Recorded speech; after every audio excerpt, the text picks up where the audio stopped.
നേരം ആയില്ലേ തുടങ്ങിയിട്ട്, ഇതുവരെ തൂത്തിയിടാറായില്ലേ? ഇനി അതും കൂടെ കഴിഞ്ഞിട്ട് വേണം ആ തുണിയും കൂടെ അങ്ങോട്ട് മടക്കി വെക്കേ. ആദ്യം ഇതൊന്ന് കഴിയട്ടെ, പിന്നെ പോലെ അത്. ഓക്കെ, അത് മതി. അയ്യോ, അമ്മ വരുന്നു. അങ്ങോട്ട് മാറും മനുഷ്യ.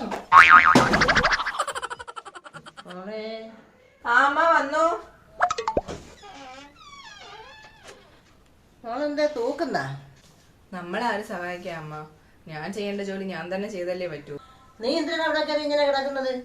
ആ കൊച്ചിനെ ഒന്ന് സഹായിച്ചു കൊടുക്കാതെ.